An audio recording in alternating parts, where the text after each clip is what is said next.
शांति 26/10/2024 प्रातः मुरली। ओम शांति। बाप दादा मधुबन। बाबा आज कह रहे हैं, मीठे बच्चे, सर्वशक्तिमान बाप आया है तुम्हें शक्ति देने। जितना याद में रहेंगे उतना शक्ति मिलती रहेगी। मीठे बच्चे, सर्वशक्तिमान बाप आया है तुम्हें शक्ति देने। जितना याद में रहेंगे उतना शक्ति मिलती रहेगी। प्रश्न, इस ड्रामा में सबसे अच्छे से अच्छा पार्ट तुम बच्चों का है, कैसे? उत्तर, तुम बच्चे ही बेहद के बाप के बनते हो। भगवान टीचर बनकर तुम्हें ही पढ़ाते हैं तो भाग्यशाली हुए ना। विश्व का मालिक तुम्हारा मेहमान बनकर आया है। वो तुम्हारे सहयोग से विश्व का कल्याण करते हैं। तुम बच्चों ने बुलाया और बाप आया। यही है दो हाथ की ताली। अभी बाप से तुम बच्चों को सारे विश्व पर राज्य करने की शक्ति मिलती है। ओम शांति। मीठे मीठे रूहानी बच्चे रूहानी बाप के सामने बैठे हैं, शिक्षक के सामने भी बैठे हैं और ये भी जानते हैं ये बाबा गुरु के रूप में आए हैं हम बच्चों को ले जाने। बाप भी कहते हैं, हे रूहानी बच्चों, मैं आया हूँ तुमको यहाँ से ले जाने। ये पुरानी दुनिया बन गई है और ये भी जानते हो कि यह दुनिया छी छी है। तुम बच्चे भी छी छी बन गए हो। अपने को आप ही कहते हो पतित पावन बाबा, आकर हम पतितों को इस दुख धाम से शांति धाम में ले जाओ। अभी तुम यहाँ बैठे रहते हो तो ये दिल में आना चाहिए। बाप भी कहते हैं, मैं तुम्हारे बुलावे पर निमंत्रण पर आया हूँ। बाप याद दिलाते हैं, बरोबर तुम बुलाते थे ना, आओ। अभी तुमको स्मृति आई है, हमने बुलाया है। अब बाबा आए हुए हैं ड्रामा अनुसार कल्प पहले मिसल। वो लोग प्लान बनाते हैं ना, ये भी शिव बाबा का प्लान है। इस समय सब के अपने अपने प्लान है ना। 5 वर्ष का प्लान बनाते हैं, उसमें ये करेंगे। बातें देखो कैसे आकर मिलती है। आगे ये प्लान आदि नहीं बनाते थे, अभी प्लान बनाते रहते हैं। तुम बच्चे जानते हो हमारे बाबा का प्लान यह है। ड्रामा के प्लान अनुसार 5000 वर्ष पहले मैंने यह प्लान बनाया था। तुम मीठे मीठे बच्चे जो यहाँ बहुत दुखी हो गए हो, वैश्यालय में पड़े हो, अब मैं आया हूँ तुमको शिवालय में ले जाने। वह शांति धाम है निराकारी शिवालय और सुखधाम है साकारी शिवालय। तो इस समय बाप तुम बच्चों को रिफ्रेश कर रहे हैं। तुम बाप के सम्मुख बैठे हो ना। बुद्धि में निश्चय तो है बाबा आया हुआ है। बाबा अक्षर बहुत मीठा है। ये भी जानते हो हम आत्माएं उस बाप के बच्चे हैं, फिर पार्ट बजाने के लिए इस बाबा के बनते हैं। कितना समय तुमको लौकिक बाबाएं मिले हैं, सतयुग से लेकर सुख और दुख का पार्ट बजाया है।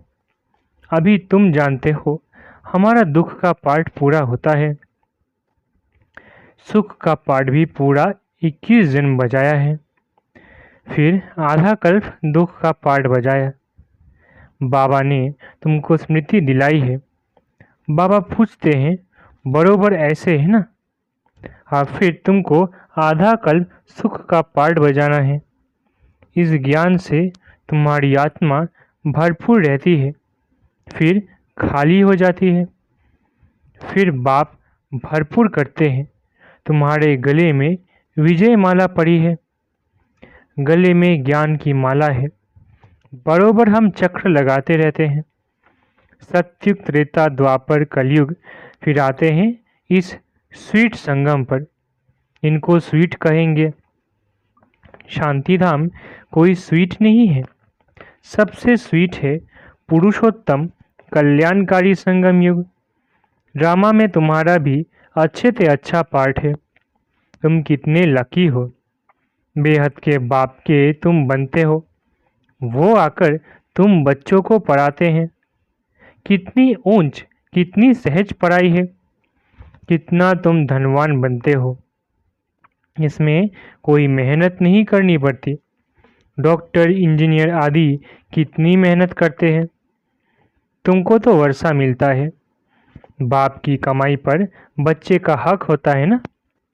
तुम यह पढ़कर 21 जन्मों की सच्ची कमाई करते हो।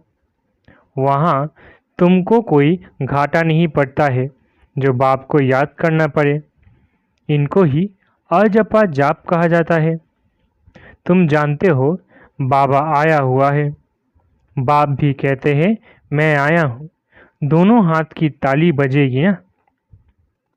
बाप कहते हैं मुझे याद करो तो जन्म जन्मांतर के पाप भस्म हो जाए। 5 विकारों रूपी रावण ने तुमको पाप आत्मा बनाया है। फिर पुण्य आत्मा भी बनना है। ये बुद्धि में आना चाहिए। हम बाप की याद से पवित्र बनकर फिर घर जाएंगे बाप के साथ। फिर इस पढ़ाई से हमको माइट मिलती है। देवी देवता धर्म के लिए कहा जाता है रिलीजन इज माइट। बाप तो है सर्वशक्तिमान। तो बाबा से हमको विश्व में स्थापन करने की शक्ति मिलती है। शांति स्थापन करने की शक्ति। वो बादशाही हमसे कोई छीन ना सके, इतनी ताकत मिलती है। राजाओं के हाथ में देखो कितनी ताकत आ जाती है। कितना उनसे डरते हैं। एक राजा की कितनी प्रजा, लश्कर आदि होती है, परंतु वो है अल्पकाल की ताकत। ये फिर है 21 जन्मों की ताकत। अभी तुम जानते हो हमको सर्वशक्तिमान बाप से ताकत मिलती है विश्व पर राज्य करने की। लव तो रहता है ना। देवताएं प्रैक्टिकल में नहीं है तो भी कितना लव रहता है। जब सम्मुख होंगे तो प्रजा का कितना लव होगा। याद की यात्रा से ये सब तुम ताकत ले रहे हो। ये बातें भूलो नहीं। याद करते करते तुम बहुत ताकत वाले बन जाते हो। सर्वशक्तिमान और कोई को नहीं कहा जाता। सबको शक्ति मिलती है। इस समय कोई में शक्ति नहीं है, सब तमो प्रधान है। फिर सभी आत्माओं को एक से ही शक्ति मिल जाती है। फिर अपनी राजधानी में आकर अपना अपना पार्ट बजाते हैं। अपना हिसाब किताब चुकतो कर फिर ऐसे ही नंबरवार शक्तिमान बनते हैं। पहले नंबर में है इन देवताओं में शक्ति। ये लक्ष्मी नारायण बरोबर सारे विश्व के मालिक थे ना। तुम्हारी बुद्धि में सारा सृष्टि का चक्र है। जैसे तुम्हारी आत्मा में यह नॉलेज है, वैसे बाबा की आत्मा में भी सारी नॉलेज है। अभी तुमको ज्ञान दे रहे हैं। ड्रामा में पार्ट भरा हुआ है जो रिपीट होता रहता है। फिर वो पार्ट 5000 वर्ष के बाद रिपीट होगा। ये भी तुम बच्चे जानते हो। तुम सत्युग में राज्य करते हो तो बाप रिटायर्ड लाइफ में रहते हैं। फिर कब स्टेज पर आते हैं। जब तुम दुखी होते हो, तुम जानते हो उनके अंदर सारा रिकॉर्ड भरा हुआ है। कितनी छोटी आत्मा है, उनमें कितनी समझ रहती है। बाप आकर कितनी समझ देते हैं। फिर वहाँ सत्युग में ये सब भूल जाते हो। सत्युग में तुमको ये नॉलेज होती नहीं। वहाँ तुम सुख भोगते रहते हो। ये भी अभी तुम समझते हो। सत्युग में हम सो देवता बन सुख भोगते हैं। अभी हम सो ब्राह्मण हैं, फिर सो देवता बन रहे हैं। ये ज्ञान बुद्धि में अच्छी रीति धारण करना है। किसको समझाने में खुशी होती है ना। तुम जैसे प्राण दान देते हो। कहते हैं ना, काल आकर सबको ले जाते हैं। काल आदि कोई है नहीं, ये तो बना बनाया ड्रामा है। आत्मा कहती है मैं एक शरीर छोड़ चला जाता हूँ, फिर दूसरा लेता हूँ। मुझे कोई काल नहीं खाता। आत्मा को फीलिंग आती है। आत्मा जब गर्भ में रहती है तो साक्षात्कार कर दुख भोगती है, अंदर सजा भोगती है। इसलिए उनको कहा जाता है गर्भ जेल। कितना ये वंडरफुल ड्रामा बना हुआ है। गर्भ जेल में सजाएं खाते अपना साक्षात्कार करते रहते हैं। सजा क्यों मिली? साक्षात्कार तो कराएंगे ना। ये बेकायदे काम किया है, इनको दुख दिया है। वहाँ सब साक्षात्कार होते हैं, फिर भी बाहर आकर पाप आत्मा बन जाते हैं। सभी पाप भस्म कैसे होंगे? सो तो बच्चों को समझाया है। इस याद की यात्रा से और सुदर्शन चक्र फिराने से तुम्हारे पाप कटते हैं। बाप कहते भी है, मीठे मीठे सुदर्शन चक्रधारी बच्चों, तुम 84 का यह सुदर्शन चक्र फिराएंगे तो तुम्हारे जन्म जन्मांतर के पाप कट जाएंगे। चक्र को भी याद करना है। किसने यह ज्ञान दिया, उनको भी याद करना होता है। बाबा हमको सुदर्शन चक्रधारी बना रहे हैं। बनाते तो है, परंतु फिर रोज रोज नए आते हैं तो उन्हों को रिफ्रेश करना होता है। तुमको सारा ज्ञान मिला है। अभी तुम जानते हो हम यहाँ आए हैं पार्ट बजाने। 84 का चक्र लगाया, अब फिर वापिस जाना है। ऐसे चक्र फिराते रहते हो। बाप जानते हैं बच्चे बहुत भूल जाते हैं। चक्र फिराने में कोई तकलीफ नहीं है, फुर्सत तो बहुत मिलती है। पिछाड़ी में तुम्हारी ये सुदर्शन चक्रधारी की अवस्था रहेगी। तुमको ऐसा बनना है। सन्यासी लोग तो ये शिक्षा दे नहीं सकते। सुदर्शन चक्र को खुद गुरु लोग ही जानते नहीं। वो तो सिर्फ कहेंगे चलो गंगा जी पर। कितने स्नान करते हैं। बहुत स्नान करने से गुरुओं की आमदनी होती है। घड़ी घड़ी यात्रा पर जाते हैं। अब उस यात्रा और इस यात्रा में फर्क देखो कितना है।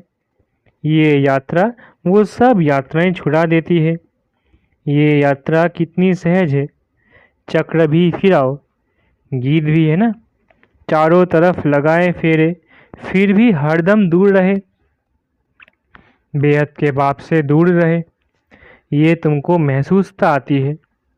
वो लोग इस अर्थ को नहीं जानते। अभी तुम जानते हो, बहुत फेरे लगाते रहते हैं। अभी इन फेरों से तुम छूट गए हो। फेरे लगाते कोई नज़दीक नहीं आए हो और ही दूर होते गए।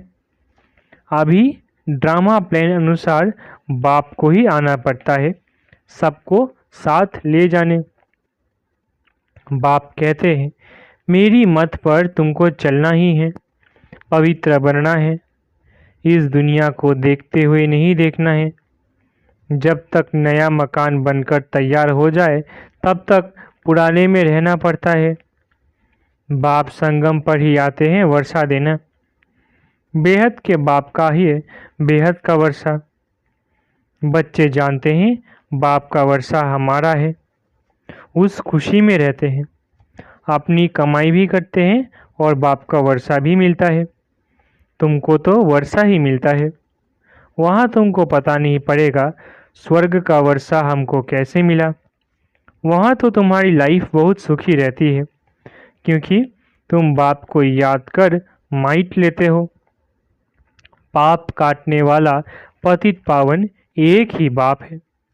बाप को याद करने और सुदर्शन चक्र को फिराने से ही तुम्हारे पाप कटते हैं। ये अच्छी रीति नोट करो। यही समझाना बस है। आगे चल तुमको तिक तिक नहीं करनी पड़ेगी। एक इशारा ही बस है। बेहद के बाप को याद करो तो तुम्हारे पाप कट जाएंगे। तुम नर से नारायण, नारी से लक्ष्मी बनने आते हो, ये तो याद है ना। और कोई की बुद्धि में ये बात नहीं आती। यहाँ तुम आते हो, बुद्धि में है।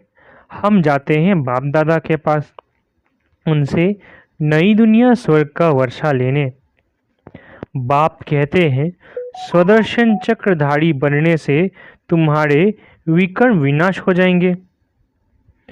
अब जो तुम्हारा जीवन हीरे जैसे बनाते हैं उनको देखो, ये भी तुम समझते हो, इसमें देखने की कोई बात नहीं।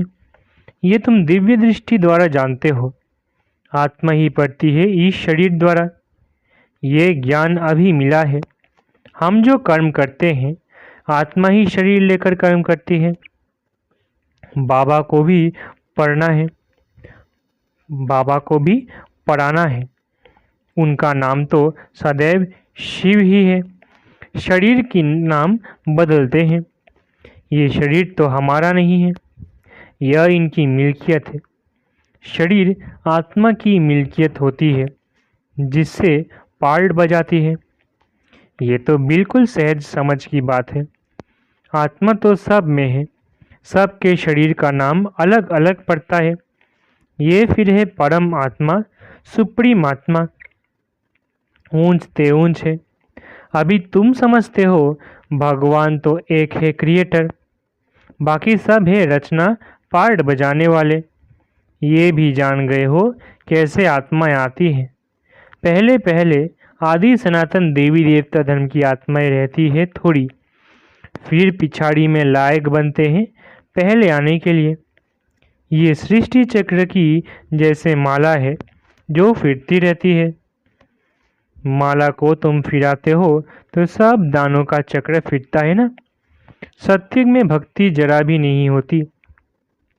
बाप ने समझाया है, हे आत्माएं, मामे कम याद करो, तुमको घर जरूर लौटना है। विनाश सामने खड़ा है। याद से ही पाप कटेंगे और फिर सजाएं खाने से भी छूट जाएंगे। मर्तबा भी अच्छा पाएंगे, नहीं तो सजाएं बहुत खानी पड़ेंगी। मैं तुम बच्चों के पास कितना अच्छा मेहमान हूँ। मैं सारे विश्व को चेंज करता हूँ, पुराने विश्व को नया बना देता हूँ। तुम भी जानते हो बाबा कल्प कल्प आकर विश्व को चेंज कर पुराने विश्व को नया बना देते हैं। ये विश्व नए से पुरानी, पुरानी से नई होती है ना। तुम इस समय चक्र फिराते रहते हो। बाप की बुद्धि में ज्ञान है, वर्णन करते हैं। तुम्हारी बुद्धि में भी है चक्र कैसे फिरता है। तुम जानते हो बाबा आया हुआ है उनकी श्रीमत पर हम पावन बनते हैं। याद से ही पावन बनते जाएंगे, फिर ऊंच पद पाएंगे। पुरुषार्थ भी कराना जरूरी है। पुरुषार्थ कराने के लिए कितने चित्र आदि बनाते हैं। जो आते हैं उनको तुम 84 के चक्र पर समझाते हो। बाप को याद करने से तुम पतित से पावन बन जाएंगे। अच्छा, मीठे मीठे सीख रहे थे बच्चों प्रति माता पिता बाप दादा का याद प्यारा गुड मॉर्निंग। रूहानी बाप की रूहानी बच्चों को नमस्ते। हम रूहानी बच्चों की रूहानी माता पिता बाप दादा को याद प्यार गुड मॉर्निंग और नमस्ते नमस्ते नमस्ते। शुक्रिया बाबा। धारणा के लिए मुख्य सार। पहला, ज्ञान को बुद्धि में अच्छी रीति धारण कर अनेक आत्माओं को प्राण दान देना है, स्वदर्शन चक्रधारी बनना है। दूसरा, इस स्वीट संगम पर अपनी कमाई के साथ साथ बाप की श्रीमत पर चल पूरा वर्षा लेना है। अपनी लाइफ सदा सुखी बनानी है। वरदान, सर्व वरदानों को समय पर कार्य में लगाकर फलीभूत बनाने वाले फलस्वरूप भव। सर्व वरदानों को समय पर कार्य में लगाकर फलीभूत बनाने वाले फलस्वरूप भव। बाप दादा द्वारा समय प्रति समय जो भी वरदान मिले हैं उन्हें समय पर कार्य में लगाओ। सिर्फ वरदान सुनकर खुश नहीं हो कि आज बहुत अच्छा वरदान मिला है। वरदान को काम में लगाने से वरदान कायम रहते हैं। वरदान तो अविनाशी बाप के हैं, लेकिन उसे फलीभूत करना है। इसके लिए वरदान को बार बार स्मृति का पानी दो। वरदान के स्वरूप में स्थित होने की धूप दो तो वरदानों के फल स्वरूप बन जाएंगे। स्लोगन, विशेषताएं प्रभु प्रसाद है, इन्हें सेवा में लगाओ, बांटो और बढ़ाओ। स्लोगन, विशेषताएं प्रभु प्रसाद है, इन्हें सेवा में लगाओ, बांटो और बढ़ाओ। अच्छा, ओम शांति। शुक्रिया बाबा।